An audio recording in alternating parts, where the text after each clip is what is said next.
Amados, estamos conversando sobre esse tema, vintage. Vintage, algumas coisas nunca saem de moda, né? Nós conversamos um pouco domingo passado sobre o que é vintage, né? Vintage é uma coisa antiga mesmo, né? É uma coisa que pertencia à década de 20, de 30, de 40, né? E essas coisas antigas, elas muitas vezes, principalmente hoje, né, são restauradas e reutilizadas, né? Eu sempre gostei de coisa mais vintage. Já tive carro antigo, né? Até hoje tenho carro velho, né? Então, sempre gostei de coisa mais vintage. Só minha mulher mesmo que é mais nova. Mas sempre fui um adepto né, dessa coisa vintage. Então, vintage hoje está ainda mais, né, mais super valorizado. A gente vê tendências de moda vintage, né, voltando, né? E daí tem essa coisa, né? O vintage é uma coisa antiga mesmo e o retrô é algo novo que imita alguma coisa antiga, né? Então é retrô. Você pega aquele carro lá, um carro que você olha, tem uns contornos meio antigos, ele é retrô, né? Ele não é vintage. E no que diz respeito ao comportamento, à fé, né, hoje em dia, né, com a evolução, né, do pensamento e do próprio jeito de ser a igreja, né, muitas coisas mudaram, né, no que diz respeito à experiência de servir a Deus e de viver com Deus. Muitas coisas mudaram, muitas novas práticas foram introduzidas na experiência cristã, principalmente aqui no Brasil, né? De forma que, por mais que algumas coisas mudem, por mais que o jeito de ser igreja mude, por mais que o jeito de se louvar, de se cantar mude, algumas músicas novas, né? Tudo isso, essas mudanças todas, são mudanças algumas positivas, outras negativas, acho que vai de cada um avaliar, né? Mas, por mais que existam mudanças diversas, algumas coisas jamais podem mudar, né? Algumas coisas jamais devem sair de moda. Algumas práticas jamais devem ser deixadas de lado. Por mais moderno que seja o nosso pensamento, por mais moderno que seja a forma de nós vivermos aí a nossa fé, algumas realidades, algumas práticas, algumas convicções jamais podem mudar, né? E isso é muitíssimo importante. Por isso que no primeiro domingo aí, né, a gente falou sobre o velho livro, falando sobre a Bíblia, tendo essa importância fundamental na nossa experiência de fé. Se você é um cristão que é totalmente alheio à Bíblia, então você tem um problema muito sério, né, para resolver na sua vida, né? Porque nós somos o povo do livro, né? Por mais que esse livro seja um livro estudado, controverso, em algumas partes até complicado de entender, é por isso que eu estou aqui, para ajudar vocês nisso, né? Mas a minha maior frustração é de repente perceber que os 5, 6 anos de estudo no seminário, né, muitas vezes não são utilizados. Eu utilizo, obviamente, cada pregação que eu preparo, cada estudo, cada momento, né? Tudo isso é muito bem utilizado, mas é muito pouco utilizado pela igreja, né? Pouquíssimas pessoas chegam para mim e falam, pastor, e perguntam, pastor, e esse texto? Né? E essa história? E esse livro? O que você me indica? Fiquei muito feliz domingo passado, um rapaz que estava visitando aqui a gente, no final chegou para mim e falou, pastor, por onde eu começo? Por onde eu começo? Qual que é o primeiro livro que eu devo ler da Bíblia? Eu não sei, eu nunca li, nem tenho Bíblia, mas o senhor pregou aí, eu achei interessante, qual que é o livro que eu começo? Então isso é muito importante. Então, algumas práticas nunca saem de moda, e o livro, a escritura, a Bíblia, é uma delas, ela não pode ser deixada de lado. Hoje nós vamos conversar sobre a velha mensagem. Que velha mensagem é essa, né? A velha mensagem que ecoa ao longo dos séculos, né? Há mais de 2000 anos, bem mais de 2000 anos, existe uma mensagem que tem sido compartilhada, que atravessa os séculos, que atravessa as culturas, que atravessa gerações, e hoje ainda assim ela se faz presente e muitíssimo importante na nossa vida. Quando a gente estuda religiões antigas ou história antiga, mesmo em civilizações que ainda nem eram, nem adoravam a Deus, o Senhor Javé, o Senhor, né, popularmente chamado aqui no Brasil de Jeová, mas a tradução correta é, né, possivelmente Javé ou Iavé, Jeová é a menos provável, né? Então, mesmo antigas civilizações que nem adoravam a Iavé ou Javé, ainda continham na sua cultura, na sua escrita, em alguns traços da sua, né, da sua civilização, mensagens que fazem referência direta ou indiretamente à encarnação de Jesus e ao seu sacrifício, ao Cordeiro de Deus, que foi imolado naquela cruz. E é incrível quando a gente olha para algumas culturas antigas e vê isso, porque como que pode? Eles nem sabiam, não tinham nem ideia de que haveria a encarnação de Jesus, e aqui temos referência ao Cordeiro, né? Temos referência à crucificação. Eles nem tinham ideia dessa palavra ainda. A crucificação é um negócio muito moderno, né? Ali no Império Romano, e um pouco antes, que começou a se crucificar um monte de gente, né? Mas eles tinham aquela ideia da haste, né? Elevar na haste. Tanto é que o Moisés, quando todo mundo começou a ser mordido de serpente, mordido de cobra lá, no Antigo Testamento, Deus chega para Moisés e fala: Moisés, é o seguinte, pegue a haste e faz uma serpente de bronze e pendura na ponta da haste. Nem tinha essa ideia ainda de crucificação. A ideia era, enfim, essa mensagem de Jesus crucificado, essa mensagem de salvação, essa mensagem de comunhão com Deus, é uma mensagem que jamais pode sair de moda na nossa vida. Mas para que exista, amados, essa nossa conexão, para que exista essa nossa amizade com Deus, para que exista essa nossa ligação com Deus, existem algumas realidades que são muito presentes e importantes. Tem um texto da Palavra de Deus, no primeiro evangelho que foi escrito lá no ano 60 da era cristã, portanto faz muito tempo, nós estamos em 2016, né? 2016? Não, nós estamos em 2019, olha só, cometi um ato falho aqui agora, né? É que eu estou ficando meio velho, né, Irandi?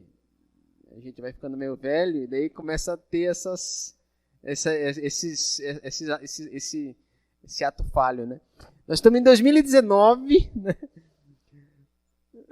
Então, tô bem vintage, né? Tô bem vintage já. Nós estamos em 2019, portanto, lá no ano 60, façam as contas aí, eu sou ruim de conta, a minha área é teologia, então sou péssimo em matemática. Quem é bom de conta aí já pode fazer conta. Lá no ano 60 da era cristã, o sujeito escreveu o Evangelho de Marcos, né? Marcos foi o primeiro evangelho escrito e ele serviu de base para todos os outros, né? Você pega o Evangelho de Marcos, ele está em Mateus, está em Lucas, menos em João. Mas o Evangelho de Marcos serviu de base para todo mundo, né? E Marcos, lá no primeiro capítulo do Evangelho que ele escreve a respeito do Senhor Jesus, tem esse texto aqui, ó. Chegou a hora e o reino de Deus está perto. Arrependam-se e creiam no Evangelho. Essa mensagem que é pregada por Jesus no início do primeiro evangelho escrito é uma mensagem totalmente inegociável pelo ponto de vista da fé, da caminhada cristã, do discipulado, e não existe um cristão que se diz verdadeiramente cristão, uma pessoa que crê de forma sincera em Jesus, pode negar a importância dessa mensagem compartilhada por Jesus. Jesus inicia o Evangelho de Marcos falando exatamente sobre uma verdade, sobre uma necessidade inviolável, inegociável, que é a questão do arrependimento. Chegou a hora, o reino de Deus está perto, está próximo. Arrependam-se e creiam no Evangelho. Tem uma musiquinha falando em... Tudo está sendo vintage hoje, né? O pastor vintage errando data, o louvor só toca música vintage, né? Da época do Guaraná de rolha. E eu vou lembrar também de um comercialzinho lá da década de 90. Vocês lembram um comercial? Pena que eu devia ter baixado ele para a gente assistir juntos aqui. Um comercialzinho que passava na Rede Globo, uma musiquinha muito legal de Natal. Os mais antigos aí vão lembrar. Eu vou ousar cantar, tá? Não entendi por que esse ri todo aí. Né? Né? Né? É aquela música assim. Tá bom, eu vou recitar então para evitar cantar. Quero ver você não... Lembra? Quem lembra? Você não olha... Como é que é? A gente cantava isso, né? Era tão lindo isso no comercialzinho da Globo, aquele menininho andando de bicicleta, aquela esfera de Natal, né? Aquela coisa toda bonitinha. E eu que tinha os meus... Nem sei quantos anos eu tinha. Sei lá, 10, 12 anos, né? É antigo isso, né? Década de 90. Tem gente aqui que nem lembra. Vamos fazer uma enquete. Quem lembra desse comercial, levanta a mão. Bastante gente, ó. Tem gente que está se escondendo, mas é bastante. Tem uma galera aí que lembra, mas fica na encolha, né? Mas olha a mensagem desse comercial tão lindo, né? Eu quero que você não se arrependa do que você faz, né? Quero ver você não... Quero não chorar, não olhar... Tudo bem, não chorar, legal. Não olhar para trás, legal. Mas não se arrepender do que faz... Está aí uma mensagem profundamente anticristã, né? Se existe uma coisa mundana, anticristo, demoníaca, diabólica, é a realidade de você negar a questão do arrependimento, né? O arrependimento é algo totalmente imprescindível na caminhada cristã. O arrependimento é uma realidade que precisa estar presente diante de nós. Por mais que seja estranho, por mais que ninguém mais pregue sobre isso, as pessoas prefiram pregar sobre um monte de coisa mais legal, mas o arrependimento é profundamente vintage e importante na nossa caminhada cristã. O arrependimento tem até uma definiçãozinha aí.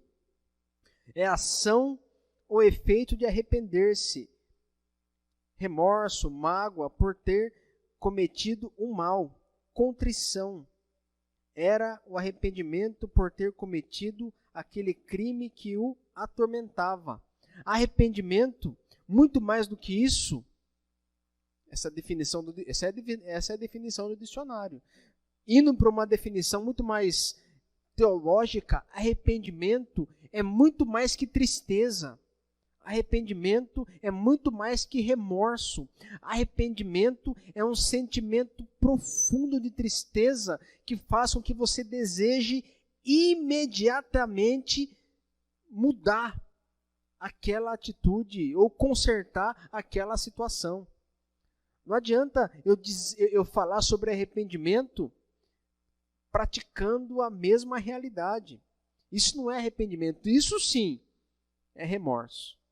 Eu chego, eu piso no pé de fulano, depois piso de novo e aquilo se transforma em algo, né, cotidiano na minha existência, e cada vez que eu piso, eu digo, me perdoe, eu estou arrependido. Isso não é arrependimento, porque arrependimento traz consigo essa profunda necessidade de mudança, de reparação, de transformação. E nós, cristãos que somos, crentes em Jesus, por isso que estamos aqui, não importa o nível de conhecimento que tenhamos, não importa qual seja a nossa história de vida, não importa em que pé eu estou na minha caminhada de discipulado, a verdade que não pode faltar na minha existência, na minha caminhada como cristão é que eu sou chamado para viver diante de Deus. E esse chamado é um chamado para o arrependimento. Arrepender do quê, pastor? Daí vem a pergunta, né? Não existe resposta boa se as perguntas não forem boas. Mas se arrepender do quê? Arrepender porque eu passei no sinal vermelho? Arrepender porque eu cometi o pecado da gula hoje no almoço? Arrepender porque eu estava no trânsito e o fulano me fechou e eu chamei ele de filho de Belial? Filho de Jezabel? Arrepender disso, pastor? Disso também. Mas o arrependimento não é ligado às coisas que fazemos, mas o arrependimento ligado a essa independência natural que o ser humano tem de Deus. O arrependimento ligado a esse orgulho mais profundo que está enraizado na realidade humana. Esse mesmo orgulho que levou o Satanás a ser expulso da presença do Criador. Porque quando a gente estuda o livro do profeta Ezequiel, quando lá no rei de Tiro, aquela metáfora sobre como o diabo foi expulso da presença de Deus, a gente percebe exatamente essa vaidade. O querubim da guarda, o mais belo entre todos os seres celestiais. E depois, quando a gente encontra no próprio início do livro de Gênesis, o ardil, o engano da serpente, ia nessa mesma linha. É claro que vocês podem comer desse fruto, do conhecimento do bem e do mal. Porque quando você comer, sabe com quem, igual quem você vai ser? Como Deus. Sereis conhecedores do bem e do mal. Ah, não tem. Não teve ego que nos inflamou com isso. Como Deus você vai ser. Como Deus você vai ser. E isso tem acompanhado. Isso tem acompanhado a dinâmica da humanidade. E que coisa mais gostosa do que você ouvir isso de alguém? Olha, Deus é o seu servo. Pede para Deus. Reivindique isso de Deus. Coloque Deus contra a parede. Afinal, você é tão especial. Você é tão ímpar. Você é tão tremendo. Ou seja, amados, esse orgulho humano, é disso que nós temos que nos arrepender. Todas as vezes que eu sou dirigido por esse orgulho, por essa... a Bíblia tem uma palavra muito estranha para isso, lá no livro de Romanos, por essa jactância. Alguém já ouviu essa palavra? Não? Só os leitores aí da Bíblia Revista e Corrigida.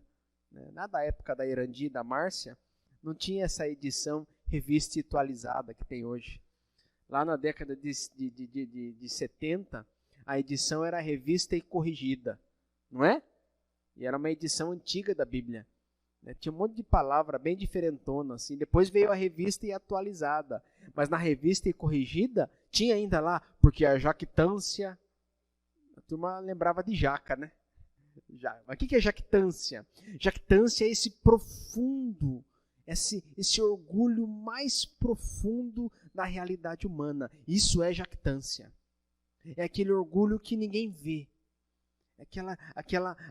Aquele desejo de holofotes que está escondido e que faz com que a gente faça um monte de coisa errada, mal até para os outros. Arrependam-se. Arrepender do quê, pastor? Sou tão bom. Nunca fiz mal para ninguém. Sempre paguei as minhas dívidas. Sempre fiz tudo certinho. Nunca pisei fora da faixa. Vou arrepender do quê? Arrependa do seu orgulho. Arrependa da sua justiça. Se arrependa do seu desejo de fazer com que as pessoas façam o que você quer que elas façam, só para ter o seu desejo satisfeito. Essas coisas nunca saem de moda. E arrependimento é exatamente esse sentimento que me coloca exatamente no meu lugar. Qual é o meu lugar? O meu lugar é este lugar de completo esvaziamento de mim mesmo, que busca libertação do orgulho e uma devoção a Deus de mãos vazias. O que eu tenho para oferecer a Deus? O que eu tenho para oferecer a Deus? Pai, eu tenho as minhas mãos vazias, o meu arrependimento diante do Senhor. E uma vida toda confusa, mas está aqui, diante do Senhor. O meu coração diante de Ti está arrependido. É por isso que o Davi, o rei, fala sobre isso, que um coração contrito e abatido, Deus jamais rejeita. Então, o que nunca sai de moda na caminhada cristã é o arrependimento. E Deus chama você para refletir sobre isso, para meditar sobre isso, o quanto o arrependimento tem feito parte da nossa vida. Ou será que nós somos profundamente orgulhosos a ponto de não admitir que precisamos de arrependimento? Será que eu sou tão orgulhoso ao ponto de entender que eu sempre estou com a razão? Sempre estou certo? Será? Tem essa frase aqui.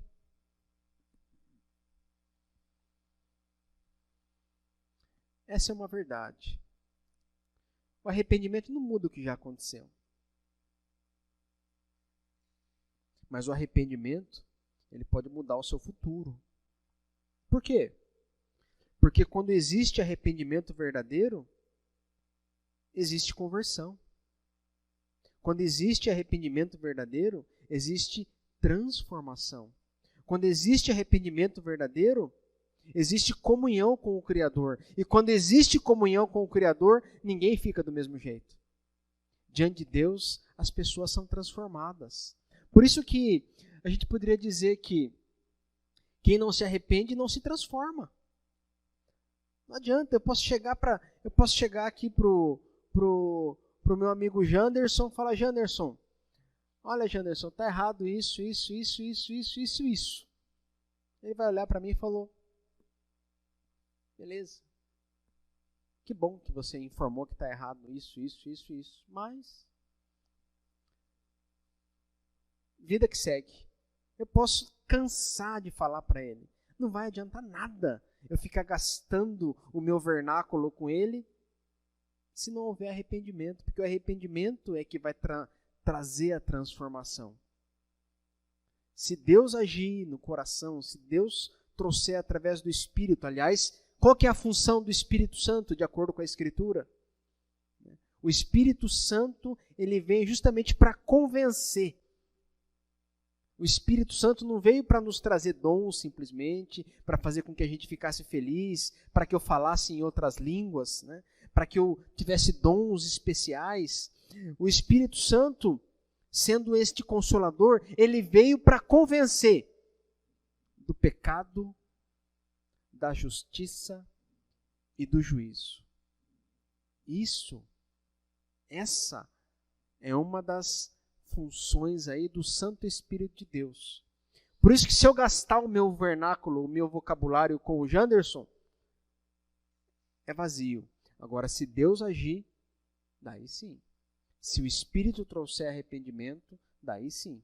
Daí a transformação acontece. Mas sem arrependimento, não tem transformação.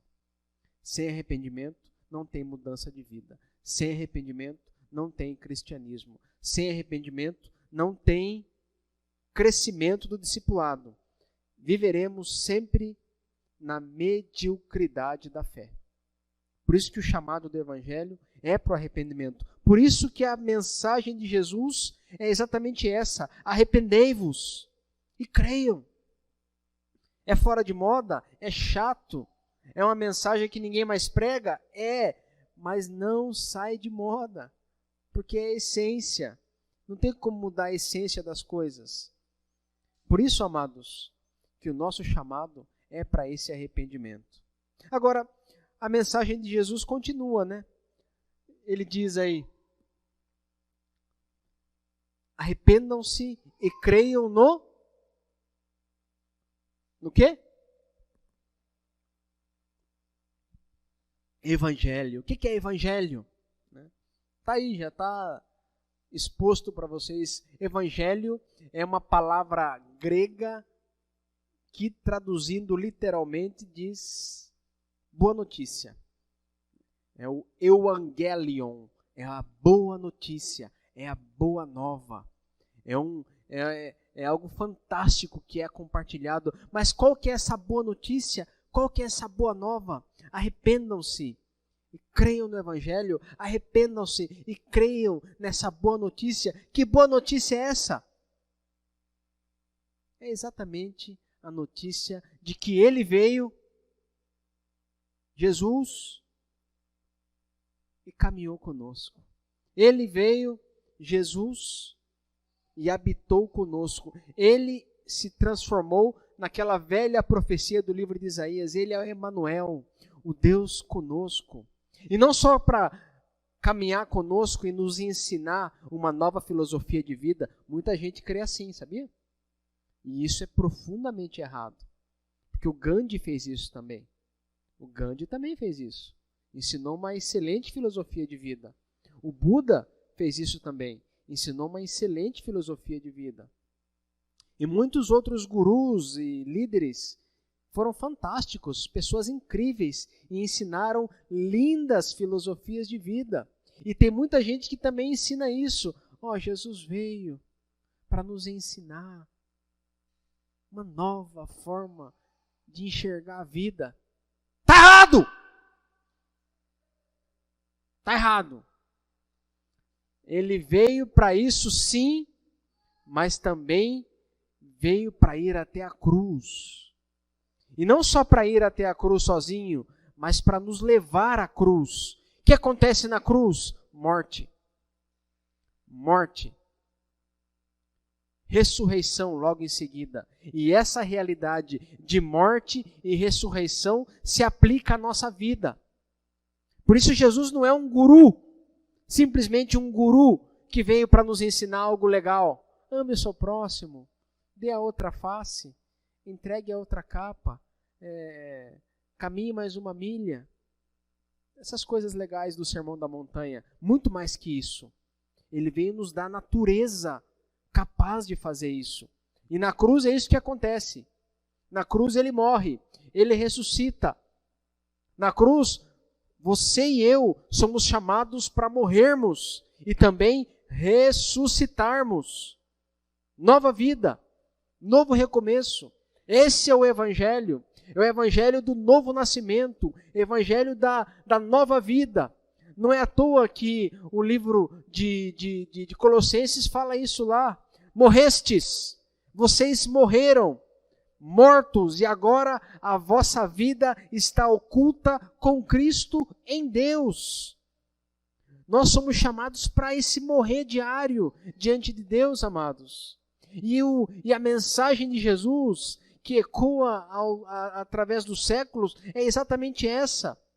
Que nós somos chamados para se arrepender, para crer, para morrer e para ressuscitar.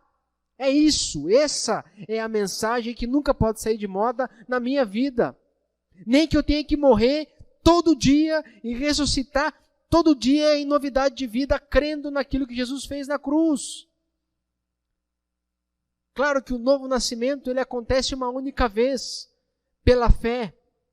Mas esse movimento de transformação, de mudança, aquilo que o Heráclito, o filósofo, já tentou falar uma vez, quando eu estou diante de um rio e eu pulo, e eu saio e pulo no mesmo lugar, eu já não sou mais o mesmo, e nem o rio eu mesmo. Ele nem era cristão, mas ele já estava dirigido ali de alguma forma misteriosa por Deus, falando sobre essa realidade de transformação que nós somos chamados para viver.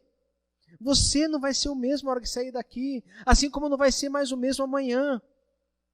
E o que vai dirigir essa mudança sua? Essa nossa mudança? O que vai conduzir essa transformação na sua vida? A Rede Globo? O poste daquela sua... que hoje em dia está na moda, todo mundo é isso hoje, né? Você vê lá a pessoa, ela é 3 coisas. ela é coach, todo mundo é coach, né?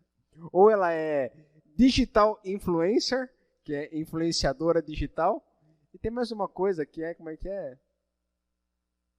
YouTuber, isso mesmo, todo mundo é isso hoje. Todo mundo é de alguma... Ah, o que você faz? Eu sou digital influencer. Então, sabe aquela coisa do digital influencer? Que você segue lá? É ela que vai dirigir a sua mudança? Não.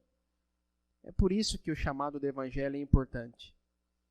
Para que nós, para que eu, para que você, dirigidos por Deus, sejamos lapidados, transformados, mudados, regenerados pela ação do Espírito de Deus. Por isso que arrependimento não é vergonha, arrependimento não é errado, arrependimento não é fraqueza. Aliás, é fraqueza sim. Mas Deus escolheu as coisas fracas do mundo para confundir as sábias, não é? Não é isso que o apóstolo Paulo diz lá em 1 Coríntios? Deus escolheu as coisas loucas desse mundo. Para quê? Para confundir as sábias. Portanto, se você é um maluco, ou se você é um fraco, é você mesmo que Deus vai escolher para confundir esse sistema que organiza a nossa sociedade. E isso nunca sai de moda. Para encerrar, tem esse texto que eu li no começo do culto, eu acho ele incrível. Opa, errei aqui. Eu acho esse texto incrível, que é o texto de Romanos capítulo 5, verso 1. Agora que fomos aceitos por Deus por meio da nossa fé nele, temos paz com ele por meio de Jesus Cristo, nosso Senhor. Isso muda tudo. Muda tudo. Nós somos aceitos por ele.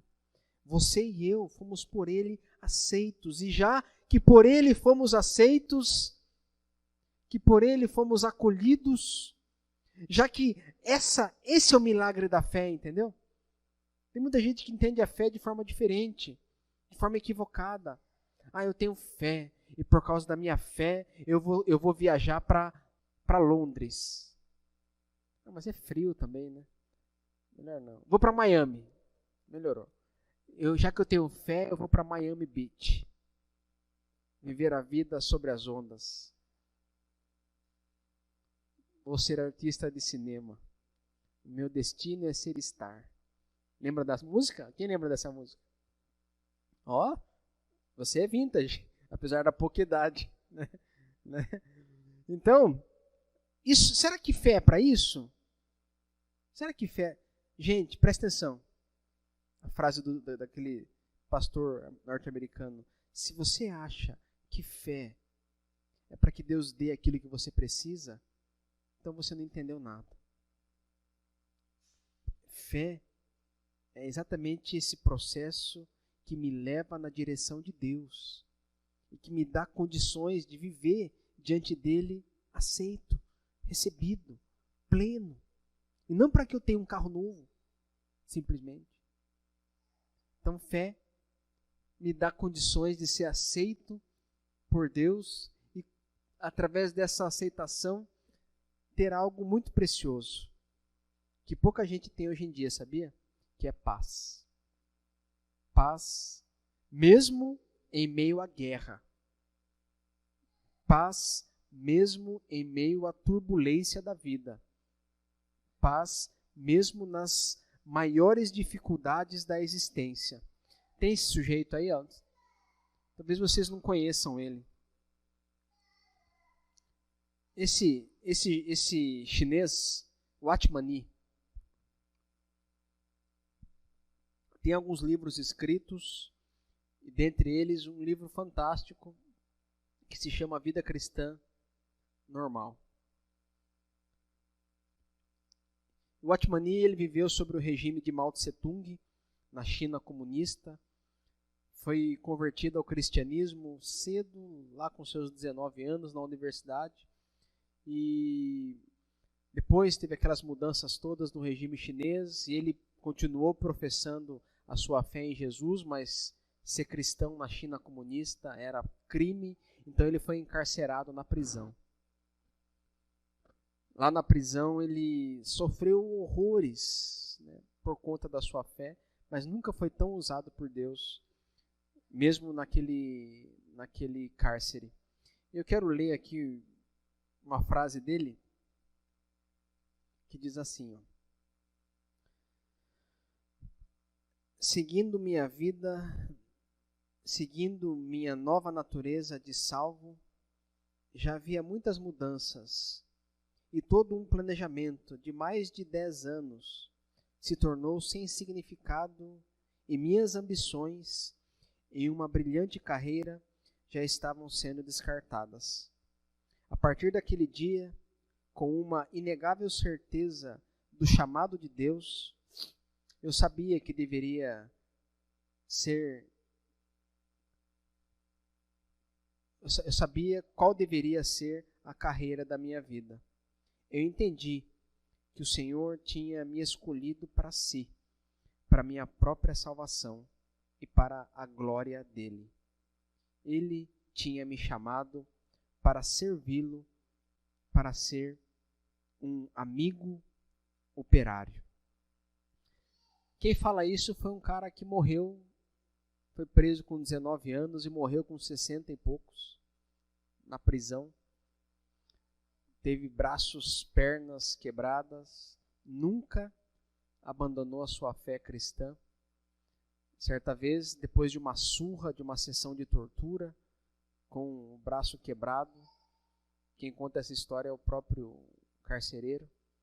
O carcereiro foi levar comida para ele, bateu e abriu aquela portinha, e ele se ajeitou todo, sorriu. O sujeito jogou a comida e ele: obrigado, Deus abençoe. E o carcereiro fechou e ficou olhando ele pela fresta, e ele já voltou com a dor e as lágrimas. Tamanho era o sofrimento que ele vivia naquele momento, e morreu assim. Mas nunca, jamais deixou de lado a mensagem de transformação e de mudança que o Evangelho chamou para que ele tivesse. Watchman é um exemplo de arrependimento, é um exemplo de transformação, um exemplo de uma pessoa que entendeu o quão poderoso é o chamado do Evangelho para o arrependimento e para a nova vida. E se você quer tomar a decisão mais revolucionária da sua existência, a decisão é exatamente essa: escutar o chamado de Jesus, arrepender-se e crer no Evangelho. Por quê? O reino de Deus está próximo. Curva a sua cabeça, abra o seu coração. Vamos orar.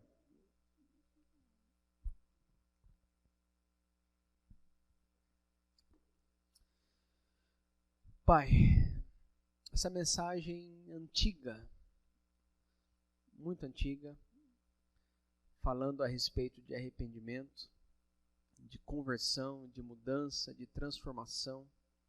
Uma mensagem que já não é mais tão atraente nos púlpitos de hoje. No entanto, Pai, nós entendemos que é uma mensagem que nunca pode sair de moda. A velha mensagem do chamado do Evangelho. Pai, em nome de Jesus, que este não seja apenas mais um discurso na nossa vida, mais uma pregação que escutamos, mas que através da ação do Teu Santo Espírito, e eu creio, Pai, na ação do Teu Santo Espírito, do Espírito que vem para convencer, Pai, para trazer arrependimento. Nesse momento eu peço para que o Teu Espírito, Pai, instrumentalize, atue em cada coração, trazendo, Pai, o arrependimento, trazendo a iluminação, trazendo, Pai, em nome de Jesus, a compreensão, Senhor. Faz isso, Paizinho. O Senhor sabe, nós somos tão confusos, sozinhos nós não conseguimos, Pai. E precisamos da Tua ação em nossa existência. Precisamos da Tua ação em nossa caminhada de fé. Somos discípulos. E como discípulos, precisamos que o Senhor nos conduza. Eis-nos aqui, Senhor, prontos para ouvirmos a Tua voz. Em nome de Jesus, amém.